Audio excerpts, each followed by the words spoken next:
L'industrie aérienne et maritime a décidé de fixer des règles disant nous voulons compenser nos émissions de gaz à effet de serre, donc nous instituons un principe, un mécanisme de contribution carbone. C'est nouveau en Afrique, mais ça existe dans les pays développés. En Europe, ça existe. La dernière fois, je pense, sur ce plateau, je vous disais, jusqu'à ce qu'on mette en place la contribution carbone, qu'est-ce qui se passait? Lorsqu'un navire quitte ou un avion quitte l'Europe et vient au Gabon, il y a une partie de ces émissions qu'elle compense en versant quelque chose en Europe. Lorsqu'elle arrive au Gabon, où elle pollue aussi, elle ne versait pas parce qu'il n'existait pas de cadre juridique qui permettrait de capter cet argent.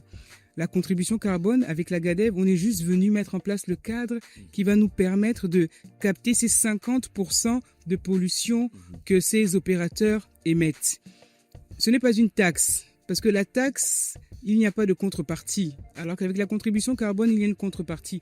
On leur délivre une attestation dont ils peuvent se prévaloir auprès de n'importe quelle juridiction pour prouver qu'au Gabon, également, ils ont été vertueux, ils ont compensé leurs émissions. Donc, ce n'est pas une taxe, il y a une confusion. À quoi va servir cette contribution carbone? Deux missions.